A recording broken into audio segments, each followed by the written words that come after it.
Selamat malam kita semua. Perkenalkan, meskipun sudah diperkenalkan kami perkenalkan diri sendiri kami sedikit ya. Nama saya Pendeta David Han dan di samping saya Sofiali, istri saya.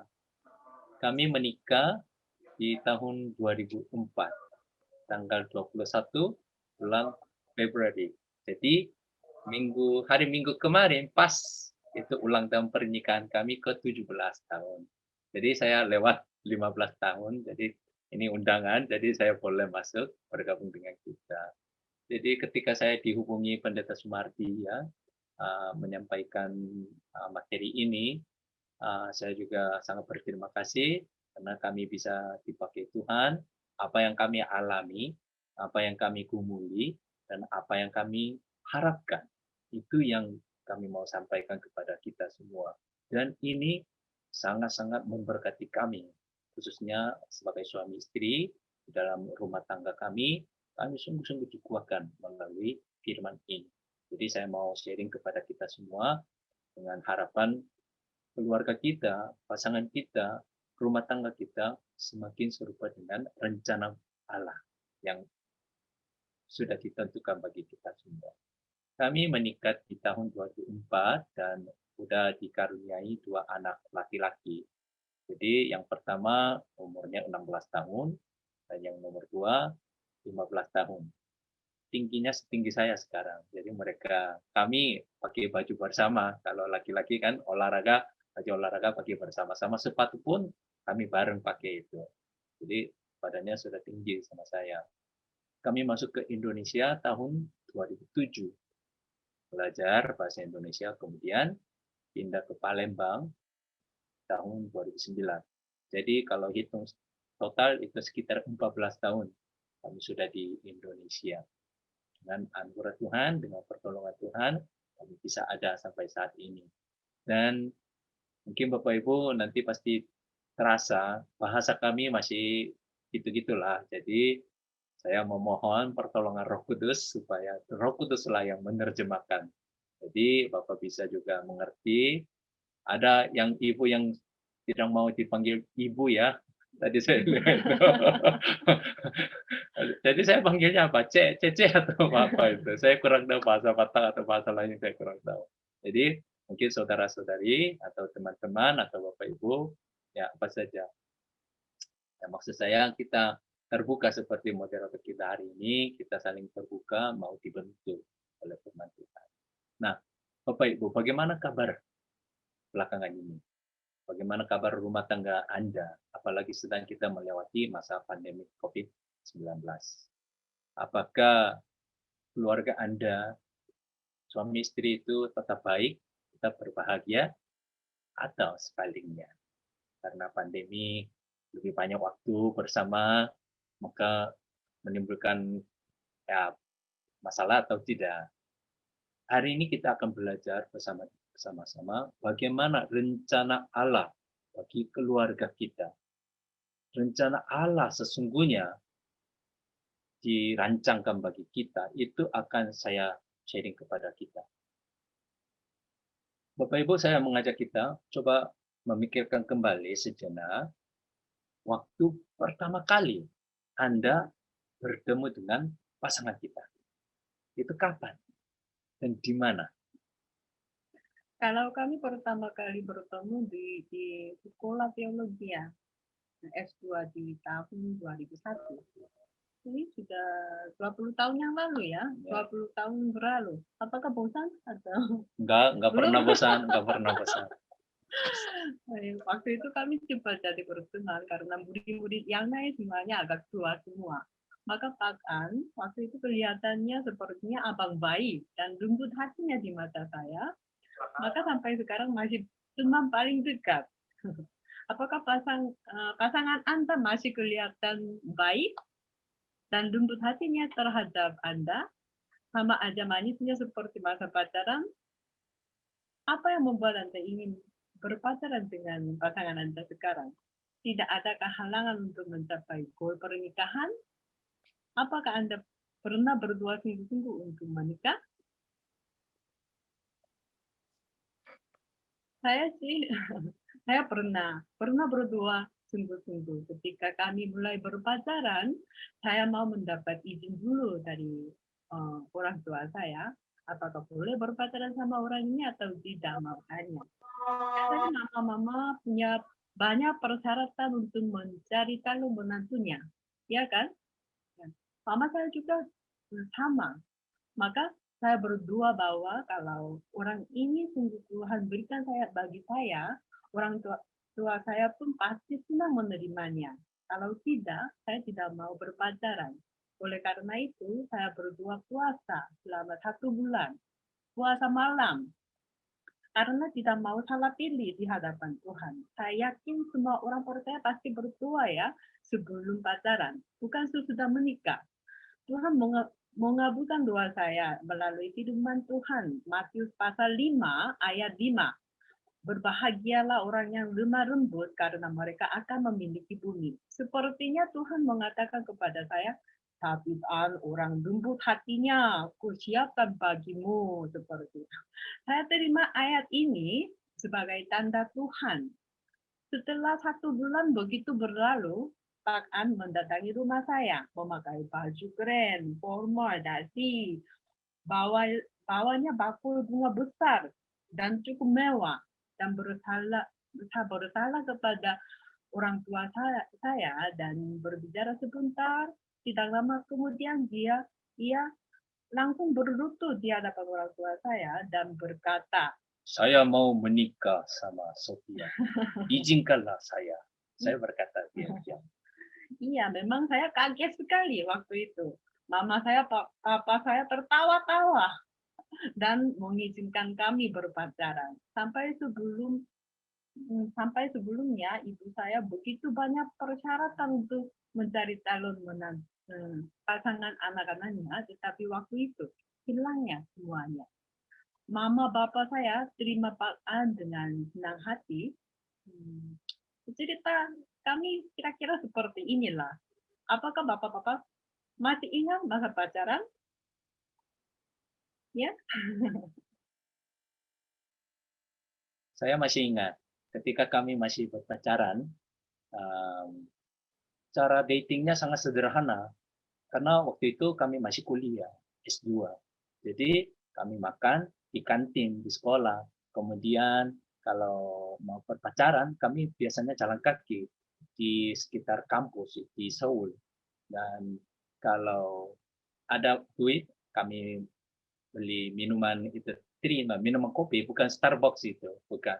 Yang 3 in 1, yang 3 in 1 itu pakai instan ya, kopi instan, kemudian dibawalah kemana-mana saja kami berdua berjalan-jalan-jalan. Kami juga pernah donor darah, waktu itu di daerah Gangnam.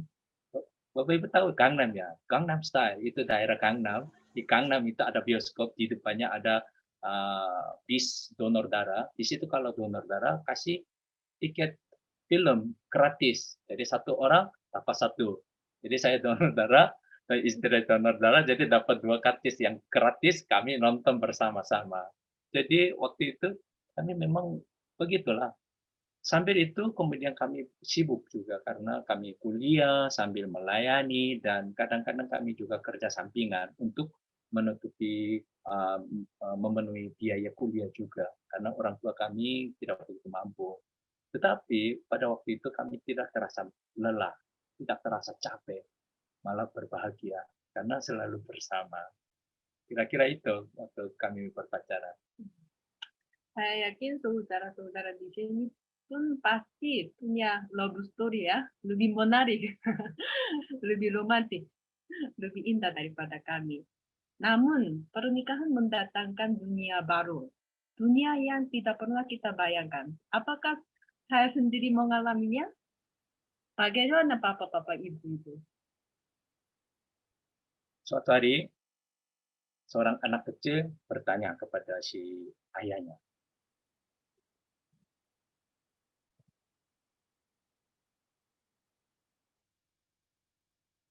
"Ayah, bagaimana surga itu?" Seorang ayah ditanya anaknya, dan anak itu rajin ke sekolah minggu. Jadi ayahnya ini sejenak berpikir, jawaban apa yang pas bagi anak kecil ini. Lalu ia jawab, Nah, surga itu seperti rumah kita. Bagaimana dengan Bapak Ibu? Bagaimana dengan keluarga kita? Setiap keluarga ingin berbahagia.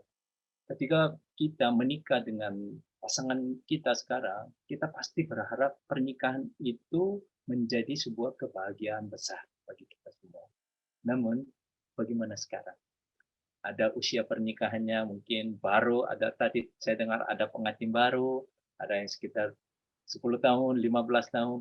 Bagaimana kenyataan pernikahan kita? Mengapa kita begitu sering bertengkar? Mengapa kita sering saling menyakiti? Mengapa rumah kita, keluarga kita belum seperti surga? Karena para suami, istri itu tidak begitu tahu apa yang seharusnya mereka lakukan sebagai suami istri satu dengan yang lain. Memang kita sudah belajar, memang kita sudah belajar dari keluarga kita sendiri, dalam banyak hal. Misalnya, orang tua kita sudah ajari kita, kalau suami seharusnya seperti ini, kalau istri seharusnya seperti itu. Mungkin kita juga belajar dari teman kita yang duluan menikah. Nah, loh, jangan begitu, nanti kamu gini, gini. Loh, harus begini, nih. Kita dengar dari teman. Atau kita belajar dari buku-buku lain. Namun masalahnya, ukurannya berbeda-beda. Punya standar masing-masing. Tidak sama. Maka saling menyalahkan. Aku yang benar, kamu yang salah. Ini yang benar, itu yang salah. Kamu yang salah. Bapak Ibu ingat, Anda belum bisa membawa pasangan Anda berbahagia, walaupun Anda memiliki hati yang penuh dengan kasih. Tidak cukuplah hanya dengan hati yang ingin mengasihi.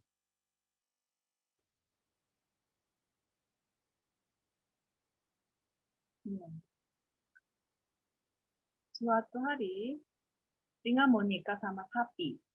Sapi mau membahagiakan singa. Singa membahagiakan sapi, sapi pun mau membahagiakan singa. Maka singa setiap hari memburu membawa daging untuk sapi, sedangkan sapi membawa rumput setiap hari untuk singa. Kira-kira mereka berbahagia atau tidak? Tidak. Memang dua-duanya punya hati, cinta kasih pada pasangannya, tetapi kenapa mereka tidak bisa berbahagia seperti mereka inginkan? Karena mereka belum tahu betul bagaimana caranya untuk membuat pasangannya berbahagia. Karena itu, kita harus belajar apa yang rencana Tuhan bagi keluarga kita sesungguhnya, supaya keluarga rumah tangga kita terus berbahagia.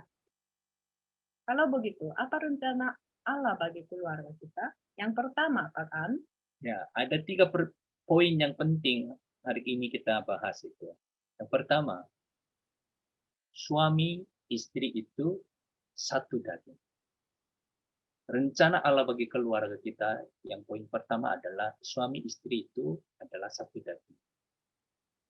Kejadian pasal 2 ayat 24 dikatakan sebab itu seorang laki-laki akan meninggalkan ayahnya dan ibunya dan bersatu dengan istrinya sehingga keduanya menjadi satu daging. Demikian juga Efesus pasal 5 ayat 31 dikatakan sebab itu laki-laki akan meninggalkan ayahnya dan ibunya dan bersatu dengan istrinya sehingga keduanya itu menjadi satu daging. Sama firman itu. Pernikahan adalah seorang pria dan wanita menjadi satu daging sebagai suami istri sesudah meninggalkan orang tuanya masing-masing. Jadi seharusnya meninggalkan orang tuanya dulu. Tapi ini bukan bermaksud harus dipisahkan tempat tinggalnya, bukan. Atau tidak usah menghormati orang tuanya, tidak juga. Tidak usah menyegani ayah dan ibu, bukan juga. Bukan maksudnya seperti itu. Melainkan terlepas dari pengaruh orang tuanya. Menjauhkan, singkirkan pengaruh orang tuanya. Jadi pokoknya mandiri dalam keputusan keluarga sendiri. Kalau sudah berkeluarga. dan lebih tekun dan lebih rajin untuk dipersatukan sebagai suami istri. Kemudian menghormati, mengasihi orang tuanya bersama-sama. Itu maksudnya Kejadian pasal 2 dan Efesus pasal 5 ini. Jadi pentingnya kita suami istri harus dipersatukan. Di situ harus kita kuat. Pernikahan itu sama seperti hubungan Kristus Yesus dengan umatnya, jemaatnya. Ketika Yesus mati di kayu salib, kita juga mati. Kita juga disalibkan bersama dengan Dia sebenarnya. Dan kita percaya bahwa kita akan dibangkitkan kembali dalam kemuliaan Tuhan. Karena Tuhan Yesus telah bangkit antara orang mati. Roma pasal 6, ayat 4 dikatakan, dengan demikian kita telah dikuburkan bersama-sama dengan Dia oleh baptisan dalam kematian, supaya sama seperti Kristus telah dibangkitkan di antara orang mati oleh kemuliaan Bapa. Demikian juga kita akan hidup dalam hidup yang baru. Tuhan Yesus dan kita adalah satu. Kita adalah tubuh Kristus. Dan dengan iman kita dapat menerima kebenaran ini. Kebenaran ini tidak akan berubah. Tidak bergantung pada perilaku kita. Misalnya kalau kita baik, kita dianggap tubuh Kristus. Kalau kita tidak baik, kita tidak dianggap tubuh Kristus Yesus. Tidak seperti itu. Walaupun perilaku kita kadang menyakiti Tuhan, kita tetap dianggap tubuh Kristus. Walaupun perasaan kita tidak layak dianggap satu dengan Kristus. Tapi Yesus tetap mengangkat kita satu dengan Yesus. Jadi jangan mengandalkan perasaan. Pernikahan juga sama. Dengan iman, kita harus menerima bahwa kita adalah satu daging sebagai suami istri. Kita mesti memakai iman kita. Tuhan Yesuslah mempertemukan kita, membuat kita saling jatuh cinta, dan menjadikan kita sebagai suami istri untuk jadi satu daging. Itulah rencana Allah bagi keluarga kita sebagai suami istri. Kita mesti percaya. Bapak Ibu, saya mau tanya, bagaimana pendapat Anda tentang perceraian? Topik perceraian dalam orang Kristen itu topik yang sangat sensitif dan ada banyak pendapat. Bagaimana pendapat Bapak Ibu tentang perceraian? Apakah boleh tidak? Orang Tidak Kristen. boleh. Tidak boleh. Terima kasih respon penyampaiannya. Nah, saya berani mengatakan bahwa perceraian itu adalah salah satu pilihan yang sangat malang yang diambil oleh orang-orang yang kurang percaya kepada rencana Allah bagi keluarganya. Sebenarnya perceraian itu bukan karena konflik antara suami istri itu begitu besar, begitu parah.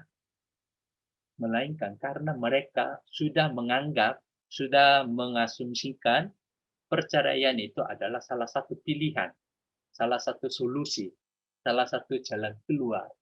Mereka sudah memikirkan itu, maka akan mengambil keputusan untuk bercerai. Contoh, kalau ada seorang prajurit, saya suka nonton film perang, gitu. Jadi ya saya suka film perang. Kalau seorang prajurit sedang melawan musuhnya, berperang melawan musuhnya, tapi musuhnya sangat kuat, jadi mereka mundur. Tapi jalannya udah mentok, tidak ada jalur mundur di belakangnya, dan musuhnya banyak di depan. Tapi dia masih pegang senjata. Ada temannya juga. Dia berperang. Tidak ada jalur mundur. Tidak ada pilihan lain kecuali terus maju. Kira-kira apa yang dia lakukan? Dia terus maju, terus berjuang. Karena tidak ada pilihan. Demikian juga perceraian. Di dalam keluarga kita, di dalam rencana Tuhan bagi keluarga kita tidak ada perceraian. Kita jangan anggap itu suatu pilihan, suatu solusi. Pasangan kita, orang yang di samping kita, inilah orang yang diserahkan, dipercayakan kepada kita oleh Tuhan Yesus untuk dipersatukan.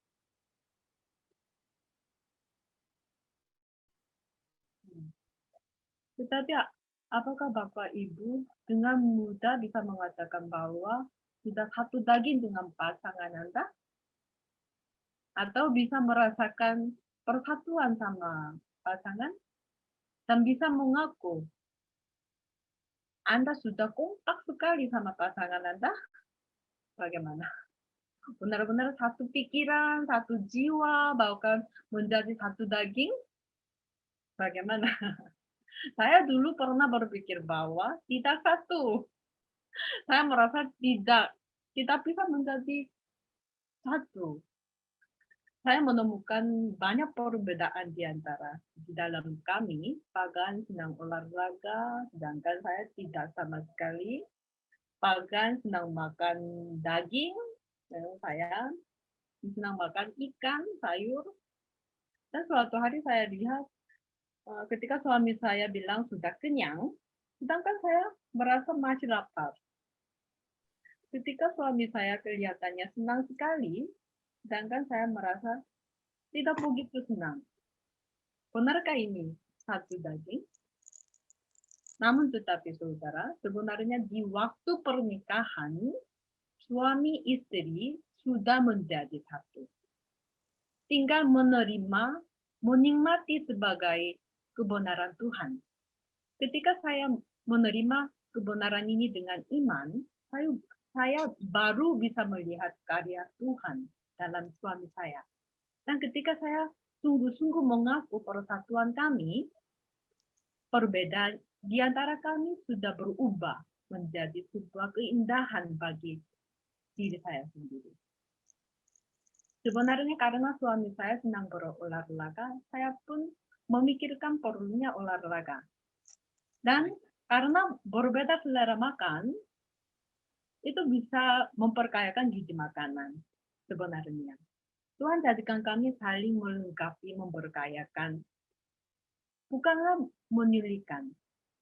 Kejadian pasal 2, ayat 24 dikatakan, sebab itu seorang laki-laki akan meninggalkan ayahnya dan ibunya dan bersatu dengan istrinya, sehingga keduanya menjadi satu daging.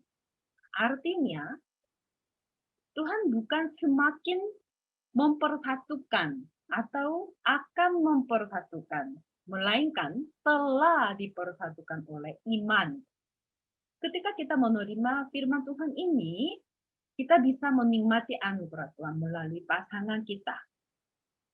Makanya seharusnya kita berdoa seperti ini.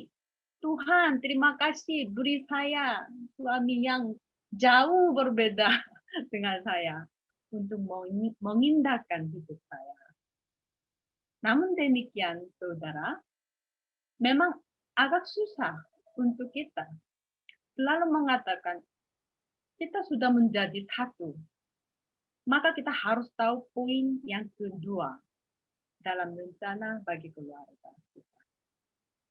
Yang poin kedua ialah suami istri itu diciptakan sangat berbeda. Coba lihat kiri kanan. Suami, istri, coba lihat. Sama beda. Sama beda. Ada yang sama, ada yang beda. Tapi ya bukan rupanya saja maksud saya. Dalamnya bagaimana. Pada dasarnya Tuhan Allah menciptakan laki-laki dan perempuan itu sangat berbeda. Kejadian pasal 2 ayat 7 dikatakan Tuhan Allah membentuk manusia itu dari debu tanah. Jadi kalau pria itu dibuatnya dari tanah, debu. Sedangkan kejadian pasal 2 ayat 22, dari rusuk yang diambil Tuhan Allah dari manusia itu, dibangunnyalah seorang perempuan. Jadi perempuan itu, wanita itu dibuat dari tulang. Jadi bahannya berbeda. Kita berbeda. Dibuat berbeda.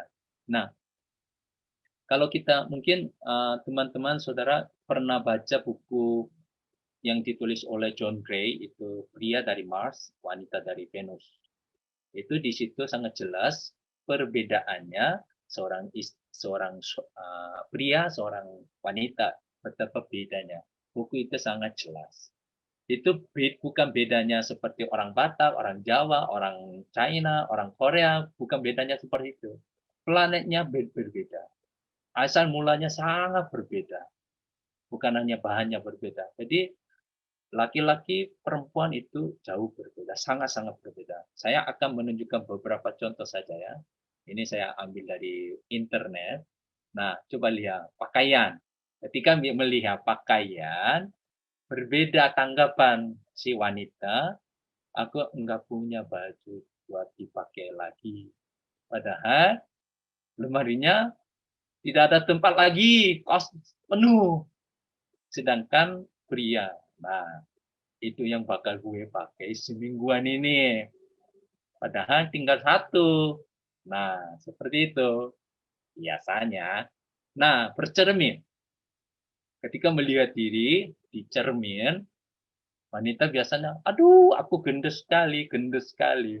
Padahal sudah lumayan sih, langsing itu. Udah bagus sih.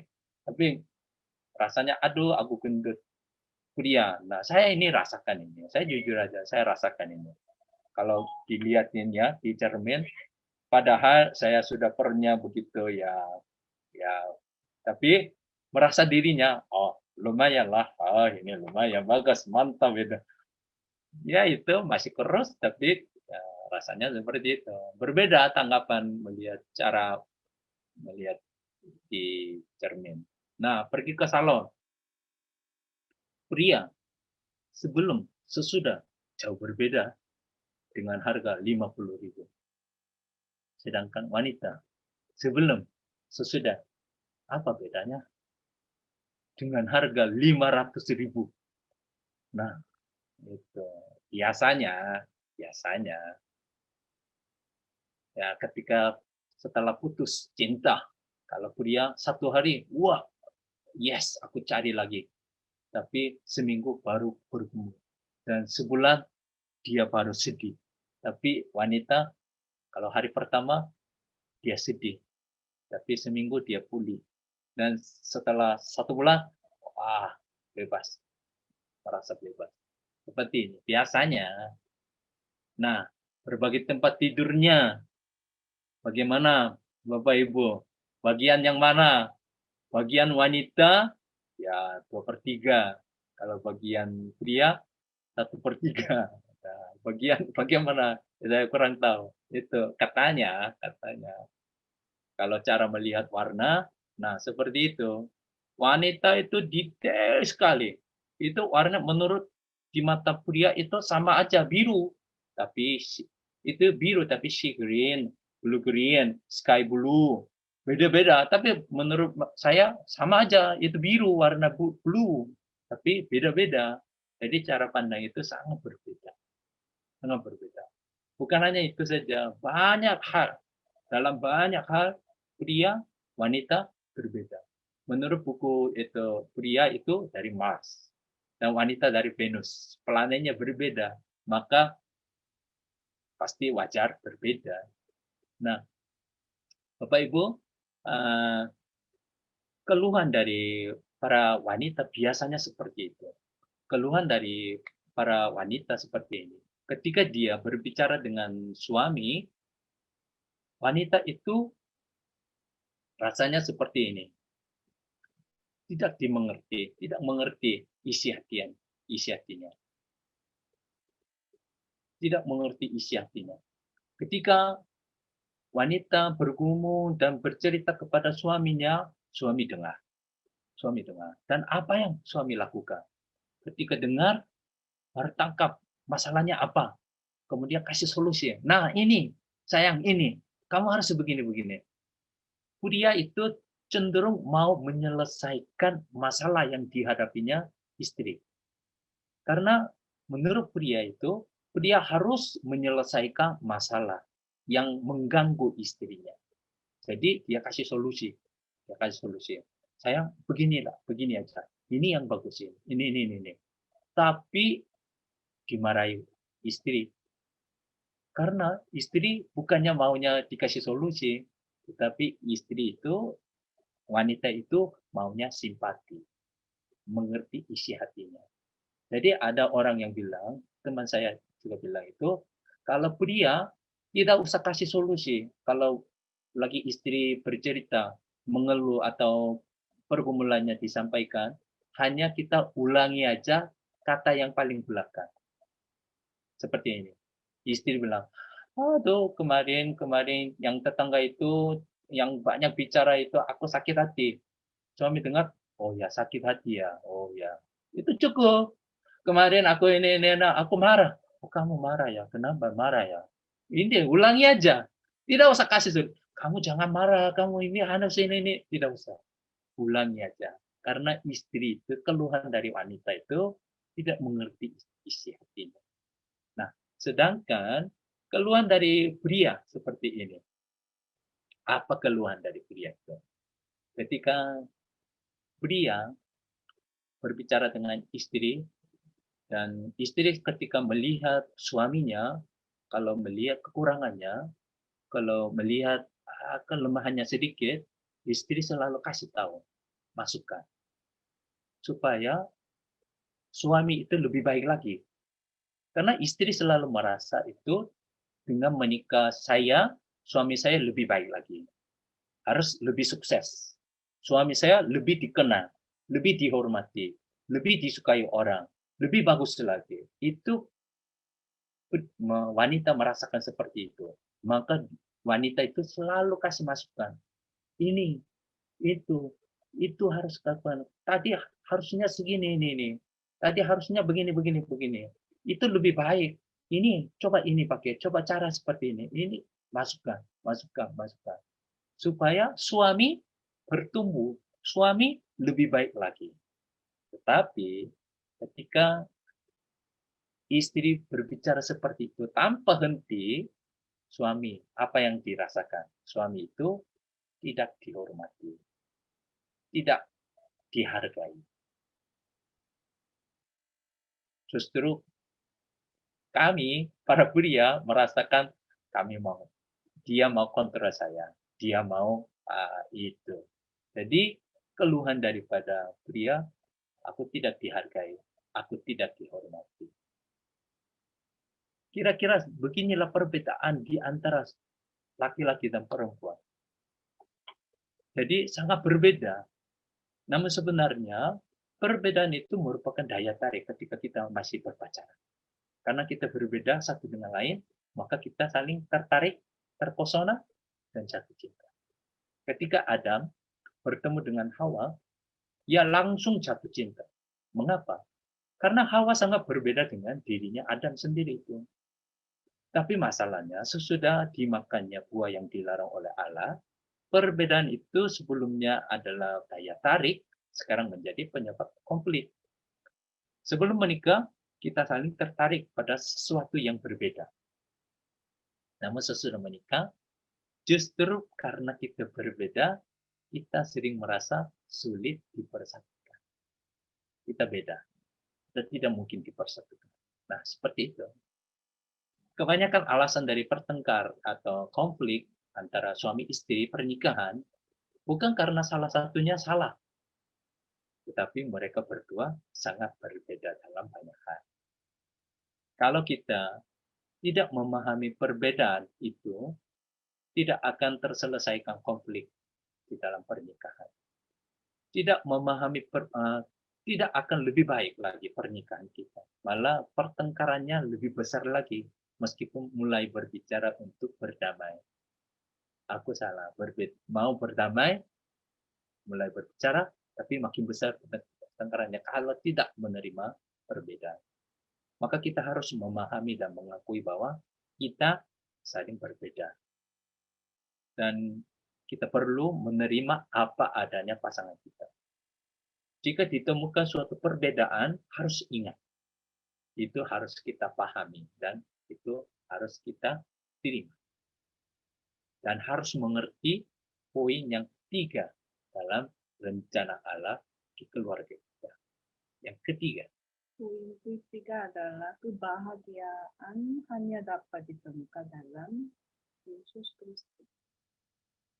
Bapak Ibu, kenapa mau nikah dengan pasangan Anda sekarang? Pasti banyak alasan, karena cantik, karena orang baik, karena orang mengerti keadaan diri kita, atau papa mama mau nyukainya, atau kelihatannya mampu membahagiakan diri kita sendiri. Benar? Coba tanya kepada samping, kenapa nikah sama aku? Ya? Pasti ada alasan membuat kita menikah dengan pasangan sekarang. Kalau saya ya, karena suami saya lembut hati, rajin, rapi, kelihatan pintar. Tetapi sudah menikah, orang lembut hati, rapi, rajin, berubah menjadi seperti ibu mertua saya. Dengan suara lembut berkata kepada saya, Sayang, gelasnya harus cepat dikembalikan ke sana ya. Sayang, cuciannya harus taruh di situ, bukan di sini. dan lain-lain. Banyak hal yang saya belum pernah perhatikan, saya harus perhatikan, pikirkan setiap hari. Keunggulan suami sebelumnya tidak selalu membuat saya bahagia. Pernikahan bukan untuk mencari pasangan yang akan membahagiakan diri kita, melainkan sebuah janji di hadapan Tuhan. Waktu itu saya kurang memahaminya. Kalau begitu, pernikahan mengandung janji apa sebenarnya? Efesus pasal 5 ayat 22 sampai 25 dijelaskan. Bagaimana, Pak? Oke, kita akan lihat Efesus pasal 5 ayat 22 dan 25. Kaum wanita, coba baca Efesus pasal 5 ayat 22. Kaum wanita saja ya, coba baca. 1, 2, 3. Hai istri, tunduklah kepada Tunduklah kepada suamimu seperti kepada Tuhan. Amin, amin. Para pria, amin, amin, amin ya. Nah, sekarang para pria, ayat 25. Para pria, tolong bacakan. 1, 2, 3. Hai suami, kasihilah istrimu sebagaimana Kristus telah mengasihi jemaat dan telah menyerahkan dirinya baginya. Amin. Sesungguhnya Bapak Ibu, pernikahan adalah sebuah hubungan yang terbentuk dengan janji di hadapan Allah. Dan janji tersebut adalah kasih. Kasih seorang istri kepada suaminya harus ditunjukkan dengan tunduk, taat. Dan kasih seorang suami kepada istrinya harus ditunjukkan dengan pertanggungjawaban. Ketika Allah menciptakan kita sedemikian rupa, para suami akan merasakan kasih kalau istrinya taat kepadanya. Para istri akan merasakan kasih jika suaminya bertanggung jawab atas apa yang ia perbuat. Ketika seorang pria melamar seorang wanita, mari nikahilah dengan aku. Itu bukan hanya berarti mari kita tinggal bersama. Bukan hanya itu saja. Melainkan ia berjanji bahwa mulai saat ini aku akan bertanggung jawab atas semua kelemahan dan kesalahanmu.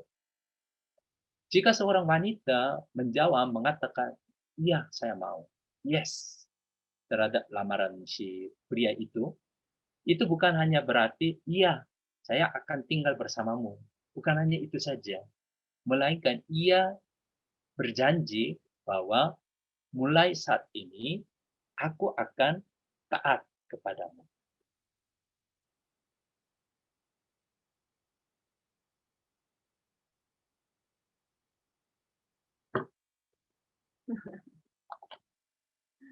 Ya, ayat 22 tadi dikatakan, hai istri, tunduklah kepada suamimu seperti kepada Tuhan. Tidakkah firman ini terasa terdengar sudah kuno? Karena zaman sekarang di Korea, woman power lebih besar daripada powernya laki-laki. Di sini bagaimana? Di Indonesia bagaimana? Sama di Korea? Kalau begitu, bagaimana dengan keluarga rumah tangga Anda? Dulu saya berpikir, tunduk kepada suami itu hal yang akan meremehkan, mengabaikan harga diri seorang perempuan. Apakah Tuhan sendiri laki-laki bagaimana bilang seperti ini? Itu tidak adil. Saya berpikir seperti itu. Bagaimana dengan ibu-ibu? Ibu-ibu sungguh senang menerima kebenaran ini. Saya pernah dengar perdebatan seorang suami dengan istri. Suami berkata, aku pantas dihormati karena firman Tuhan telah dikatakan, dia diciptakan lebih dahulu daripada wanita. Sang istri tidak mau kalah. Kamu kan dibuat dari debu tanah yang tidak berharga, sedangkan wanita dari tulang. Bahannya lebih bagus, makanya kamu selalu butuh bantuan aku. Yang mana lebih benar? Yang mana benarnya, saudara? Sama aja di hadapan Tuhan, tidak ada yang lebih unggul. Kalau begitu, kenapa Tuhan menyuruh kaum istri saja tunduk kepada suami? Mengapa tidak mengatakan saling menaati? Mengapa? Karena Tuhan sendiri menciptakan demikian rupa. Para suami akan merasa dihormati ketika istri tunduk kepadanya. Dan baru dapat merasa diterima dan disayangi. Jadi, jika istri ingin menunjukkan cinta kasihnya kepada suami, haruslah tunduk kepadanya.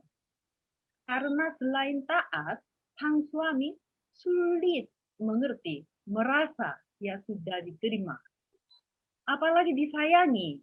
Makanya Tuhan menyuruh para istri untuk tunduk kepada para suami. Mari para ibu-ibu memberanikan diri untuk tunduk kepada suami kita. Sebab Tuhan sendiri menjadi jaminan kita.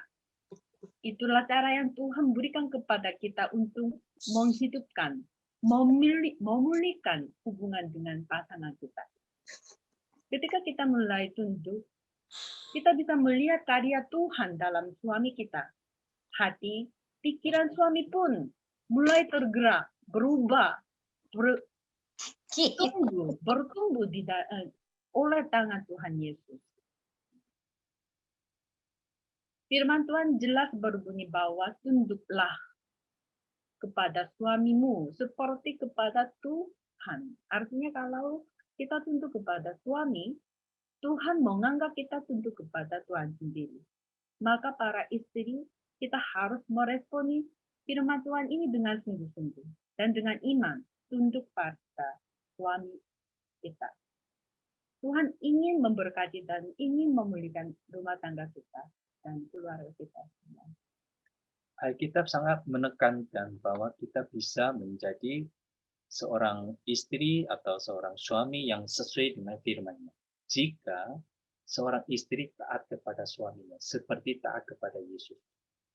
Jika seorang suami mengasihi istrinya dengan hati untuk bertanggung jawab atas segala kesalahan istrinya, seperti Yesus menanggung segala dosa kita di kayu salib. Dialah seorang suami yang benar. Namun persoalannya, yang menjadi pergumulan besar bagi para istri adalah bagaimana mungkin selalu taat kepada suaminya. Karena tidak ada suami yang layak selalu taat. Suami itu tidak sempurna. Malah banyak kekurangan di mata istri. Biasanya, jujur saya akui, biasanya istri lebih bijak. Lebih pintar daripada suaminya. Ayo, para pria, akui aja, jujur aja ya. Benar, kami tahu. Istri lebih bijak.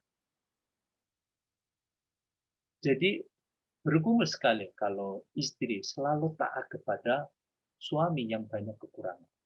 Itu pergumulan bagi istri. Bagi suami juga demikian. Yang menjadi pergumulan berat bagi pria, suami, bagaimana mungkin selalu mengasihi istrinya? Karena tidak ada istri yang layak selalu kelihatan layak disayangi di mata suaminya. Kalau baik, ya bisa disayangi. Tapi lagi ngomel, lagi gini-gini, bagaimana suami bisa mengasihi istrinya? Namun demikian Bapak Ibu, jika kita sungguh-sungguh percaya kepada Tuhan Yesus sendiri, jika kita sungguh-sungguh menjadi Yesus itu Raja di dalam keluarga kita, di dalam hati kita, kita akan mengalami anugerah Tuhan. Berkat Tuhan yang besar melalui pasangan hidup kita. Meskipun mereka banyak kekurangan. Keluarga kita akan menjadi keluarga yang selalu dipimpin oleh Tuhan Yesus sendiri.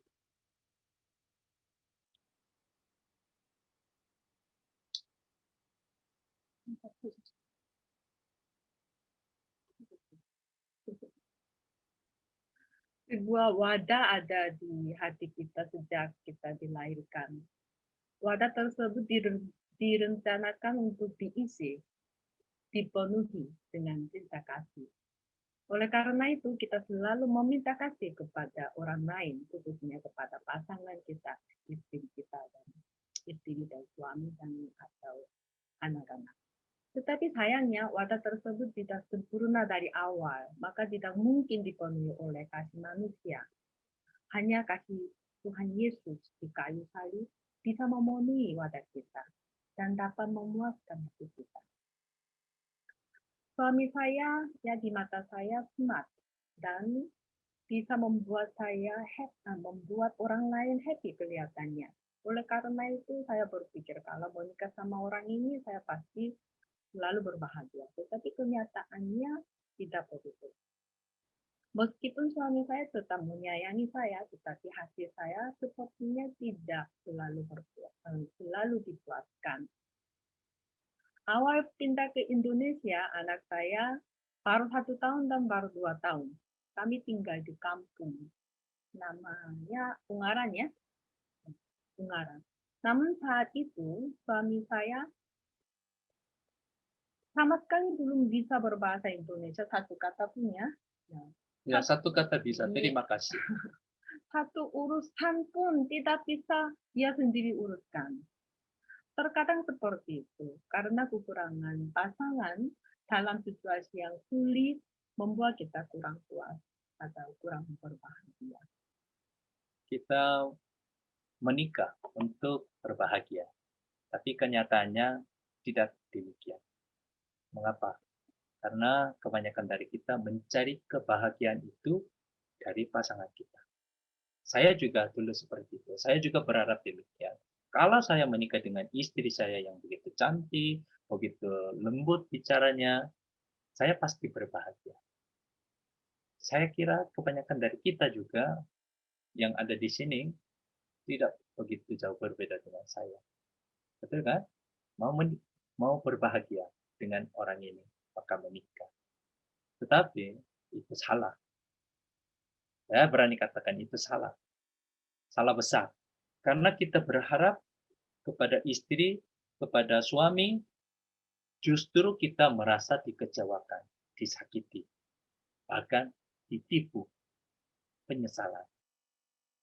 Karena kita berharap kepada pasangan. Semuanya itu kita alami karena alasan kita untuk menikah itu membahagiakan diri kita dari pasangan. Namun sebenarnya bukanlah pernikahan kita, pasangan kita itu yang dapat membuat kita bahagia. Jangan salah paham. Mengapa orang tua kita ingin mencarikan pasangan kita dari orang Kristen? Dan kita pun pasti ingin menikahkan anak-anak kita dengan orang percaya kepada Yesus. Bukan orang di sebelah itu. Pasti kita mencari menantunya dari orang Kristen. Kenapa? Mengapa seorang suami yang percaya kepada Yesus itu kita anggap bagus, baik? Karena ia adalah orang yang berbahagia. Mengapa seorang istri yang percaya kepada Yesus itu kita bilang baik sekali? Karena ia adalah orang yang berbahagia karena Tuhan Yesus. Kita semua telah menjadi orang yang paling berbahagia di dunia ini. Semua dosa kita telah ditebuskan. Kita telah dilepaskan dari kutukan. Kita telah menerima kasih Allah yang begitu besar. Kita percaya rancangan Tuhan Yesus yang luar biasa ada di dalam diri kita dan di dalam keluarga kita. Dan kita telah menerima berkat hidup kekal. Apalagi kurangnya bagi orang-orang yang telah mengalami semuanya itu. Jadi orang yang telah sungguh-sungguh menerima Yesus tidak perlu lagi meminta pasangan untuk membahagiakan diri. Sebab mereka telah berbahagia karena Yesus. Seandainya Tuhan Yesus pun tidak bisa membuat kita berbahagia, apalagi manusia biasa, manusia yang banyak keterbatasan. Maka sekarang kita tidak usah lagi berdebat bahwa siapa yang lebih sulit. Apakah ketaatan para pria, para istri, atau cinta kasih para suami, yang mana lebih berat, lebih sulit. Tidak usah berdebat. Kuncinya ada di dalam Tuhan Yesus. Bagaimana hubungan kita, hubungan saya dengan Tuhan Yesus. Jika kita sendiri selalu berbahagia karena Yesus, selesai semuanya. Istri yang tidak berbahagia tidak mungkin taat kepada suaminya. Suami juga sama. Jika seorang suami tidak berbahagia di dalam Tuhan Yesus, tidak bisa selalu mengasihi istrinya. Karena Tuhan Yesus sendiri akan membahagiakan pasangan kita masing-masing melalui kita sendiri. Karena kita ini selalu berbahagia karena Yesus, maka taat, mengasihi, tidak sulit lagi bagi kita. Maka seorang istri bisa taat selalu kepada suaminya. Dan sang suami senantiasa dapat mengasihi istrinya.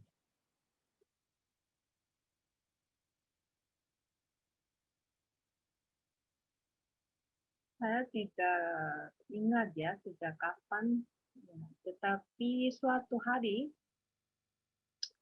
saya melihat suami saya terasa cinta kasih suami disertai kasih Tuhan Yesus. Sepertinya kasih suami dibungkus dengan kasih Tuhan.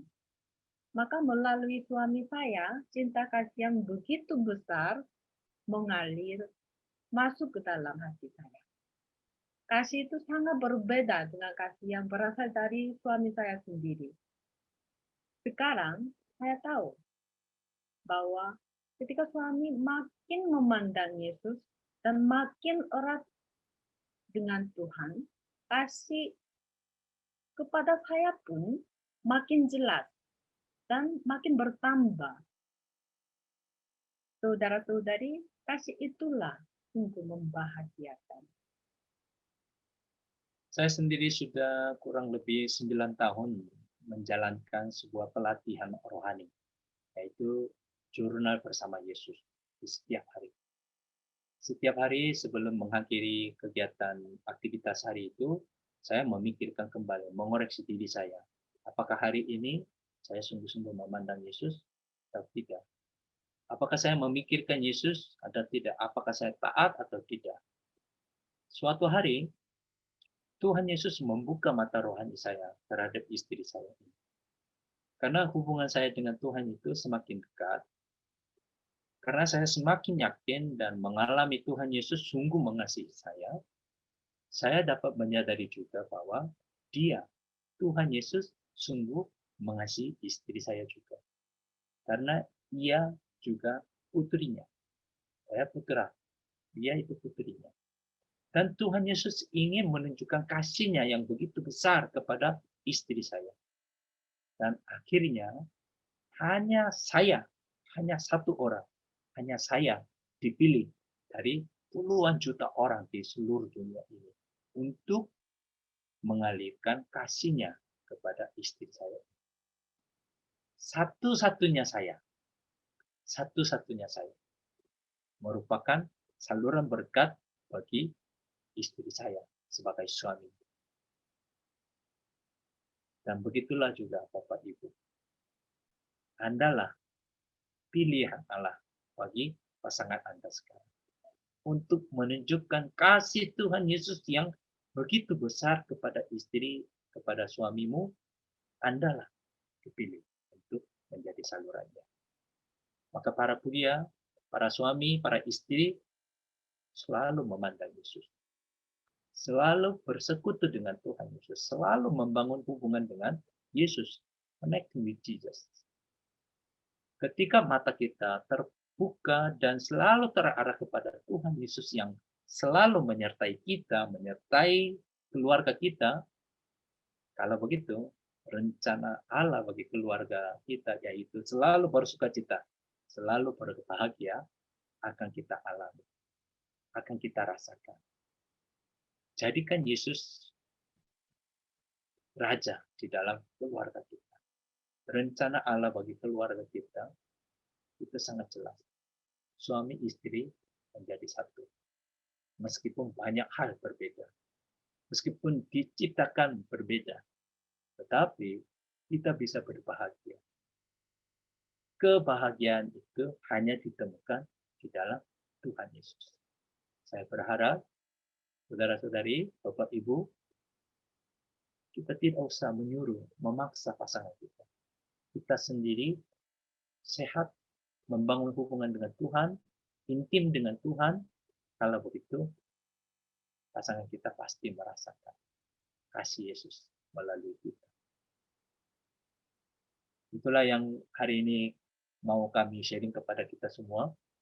Semoga Tuhan Yesus firman hari ini mendorong kita, memotivasi kita sekali lagi untuk membangun keluarga yang di dalam Tuhan Yesus. Amin. Terima kasih. Tuhan Yesus memberkati.